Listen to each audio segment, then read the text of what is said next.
Hello friends, स्वागत है आपका मेरे IQ एजुकेशन चैनल पर। आज का हमारा टॉपिक है केंद्रीय मंत्रिमंडल और मंत्रिपरिषद। और इससे पिछली वीडियो में हम लोगों ने पढ़ा था प्रधानमंत्री के बारे में। तो प्रधानमंत्री जी वाली जो वीडियो थी वो हम लोगों ने इससे पिछली वीडियो में उस टॉपिक को देख लिया था, वो हमें क्लियर हो गया था।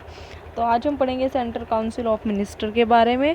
और सेंट्रल काउंसिल ऑफ मिनिस्टर के बारे में जो एग्ज़ाम में क्वेश्चंस हैं वो बहुत ज़्यादा पूछे जाते हैं। तो थोड़ा इस वीडियो को और इस टॉपिक को आप ध्यान से पढ़ेंगे, जिससे कि आपको ऑब्जेक्टिव्स बनाने में हेल्प मिल सके इस वीडियो से। तो चलिए हम देखते हैं आज इस टॉपिक को, केंद्रीय मंत्रिमंडल को और मंत्रिपरिषद को। Central council of minister. तो भारतीय लोकतंत्र में संसदीय शासन व्यवस्था का प्रावधान है। और संसदीय शासन व्यवस्था में जो वास्तविक हेड होते हैं कार्यपालिका के PM प्रधानमंत्री। और संसदीय शासन व्यवस्था में जो नाम मात्र के हेड होते हैं वो होते हैं राष्ट्रपति महोदय। और राष्ट्रपति महोदय कार्यपालिका के वास्तविक हेड नहीं होते हैं, नाम मात्र के हेड होते हैं। और जो वास्तविक हेड होते हैं वो होते हैं PM प्रधानमंत्री। तो आई होप यहाँ तक आप लोगों को समझ आ गया होगा। और 74 अनुच्छेद में मंत्रिमंडल का वर्णन है और 75 में प्रधानमंत्री का। ये मैंने इससे पिछली वीडियो में भी आप लोगों को बताया था। और इनकी नियुक्ति कौन करते हैं? तो इनकी नियुक्ति करते हैं राष्ट्रपति महोदय। किसकी सलाह पर करते हैं? तो प्रधानमंत्री की सलाह पर। और मंत्रिपरिषद की जो नियुक्ति करते हैं वो कौन करते हैं? वो भी राष्ट्रपति महोदय करते हैं। और ये अपना त्यागपत्र देते हैं राष्ट्रपति महोदय को। और ये शपथ भी लेते हैं किसके सामने? राष्ट्रपति महोदय के सामने। और इनकी योग्यता के बारे में देख लेते हैं। तो इनकी योग्यता में कहा गया है कि लोकसभा या राज्यसभा के सदस्य हों। लोकसभा या राज्यसभा के सदस्य हों, दोनों के सदस्य नहीं, दोनों में से किसी एक के सदस्य हों, या तो लोकसभा के या फिर राज्यसभा के, दोनों में से किसी एक के सदस्य हों मंत्री जो होंगे। ठीक है। और अब जो ये उत्तरदायी होते हैं, ये किसके प्रति उत्तरदायी होते हैं? तो ये लोकसभा के प्रति उत्तरदायी होते हैं। क्योंकि लोकसभा कैसा सदन है? लोकसभा जनता का सदन है। और ये जनता के द्वारा चुन के लोकसभा में बिठाए जाते हैं। तो इनको जवाब भी किसके सामने देना होगा, किसके समक्ष देना होगा? तो जनता के समक्ष देना होगा, यानी कि कहाँ? लोकसभा में।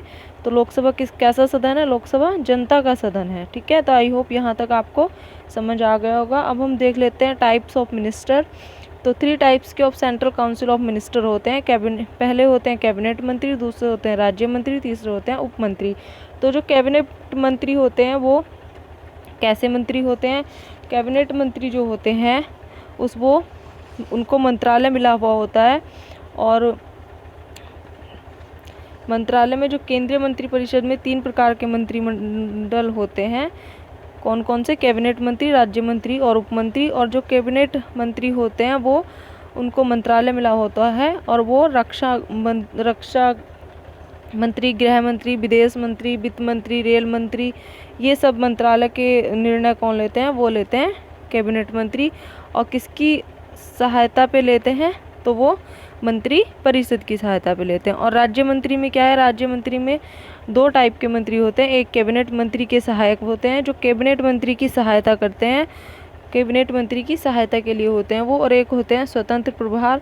और जो स्वतंत्र प्रभार वाले जो मंत्री होते हैं वो कैबिनेट मंत्री जैसे ही होते हैं उनका कार्य, और वो स्वतंत्र होते हैं, वो स्वतंत्र प्रभार होते हैं। और उपमंत्री जो होते हैं वो प्रशासनिक कार्य के लिए होते हैं। प्रशासनिक कार्य में कैसे कार्य के लिए होते हैं? जैसे कि प्रशासनिक कार्य की देखरेख के लिए होते हैं। ठीक है।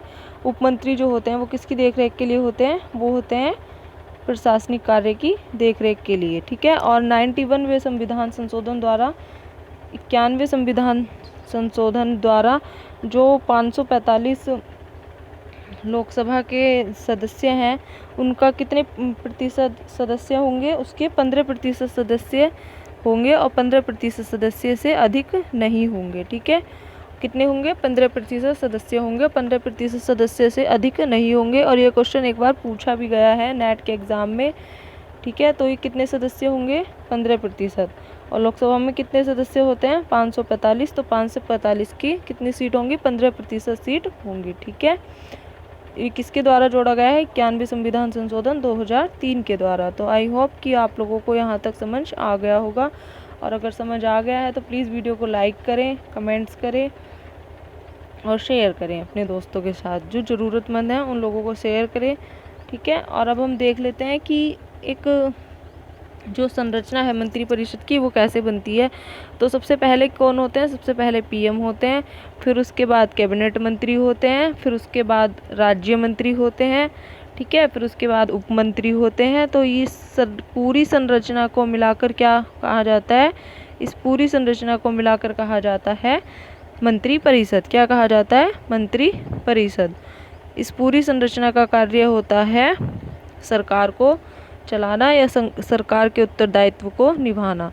तो अगर किसी एक मंत्री के विरुद्ध अविश्वास प्रस्ताव लाया गया सदन में, तो पूरा जो मंत्रिमंडल है उसको त्यागपत्र देना होगा, क्योंकि पूरा मंत्रिमंडल ही उत्तरदायी होता है, पूरा मंत्रिमंडल ही मिलके सरकार को चलाता है। तो अगर किसी एक व्यक्ति, एक मंत्री के प्रति अविश्वास प्रस्ताव लाया गया सदन में, तो पूरे मंत्रिमंडल को त्यागपत्र देना होगा। ठीक है, ऐसा कहा गया है कार्यपालिका में। तो इसके बाद हम आते हैं कुछ इसके बाद कार्य देख लेते हैं। पहले कार्य में कहा गया है कि राष्ट्रपति की सहायता के लिए किसको बनाया गया है? मंत्रिमंडल को। और मंत्रिमंडल किसकी सहायता करेगा निर्णय लेने में या काम करने में? राष्ट्रपति की। और विकासात्मक कार्यों का करना, जो विकास से संबंधित कार्य हैं वो भी कौन करेंगे? मंत्रिमंडल के जो सदस्य हैं वो करेंगे। और बजट पेश करना, वित्तीय बजट पेश करना, ये सारा काम किसका होता है? मंत्रिमंडल का होता है।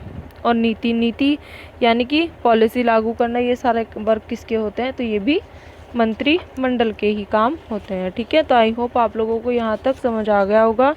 ठीक है, और अब हम देख लेते हैं डिफरेंस। तो कुछ बेसिक डिफरेंस हैं मंत्रिमंडल और मंत्रिपरिषद में, और ये हमें जो है मंत्रिमंडल और मंत्रिपरिषद, ये बेसिक डिफरेंस इसमें इतना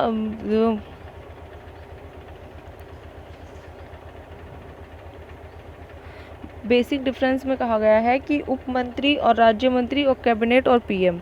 तो एक मंत्रिपरिषद में कौन कौन से सदस्य होंगे? मंत्रिपरिषद में होंगे उप मंत्री, राज्य मंत्री, कैबिनेट और पीएम। ठीक है, और जो मंत्रिमंडल है उसमें होंगे कैबिनेट और पीएम। तो आई होप कि आप लोगों को समझ आ रहा होगा, और अगर समझ आ रहा है तो प्लीज़ वीडियो को लाइक करें और शेयर करें और चैनल को सब्सक्राइब करें। और इसमें दूसरा है कि ये आकार में बड़े होते हैं, और तीसरा है इसका आकार छोटा होता है। आकार में बड़े और छोटे कैसे होते हैं? कि जो मंत्रिमंडल और कैबिनेट और पीएम है मंत्रिमंडल में, उनमें कितने सदस्य होते हैं? उसमें 15 से 20 मंत्री होते हैं, और इसमें 70 से 80 मंत्री तक होते हैं मंत्रिपरिषद में। और मंत्रिमंडल में 15 से 20 मंत्री होते हैं, और इसमें शक्ति में जो मंत्रिमंडल है वो कम होता है, और मंत्रिमंडल जो है वो शक्ति में अधिक होता है, और जो मंत्रिपरिषद है वो शक्ति में कम होता है। तो वो मंत्रिमंडल शक्ति में अधिक कैसे होता है? क्योंकि जो कैबिनेट और पीएम है उनके पास वो ही निर्णय लेके, और हमने पहले एक पढ़ा था स्वतंत्र प्रभाव। तो स्वतंत्र प्रभाव में जो है, यहाँ पे हमने लोगों ने पढ़ा था स्वतंत्र प्रभाव।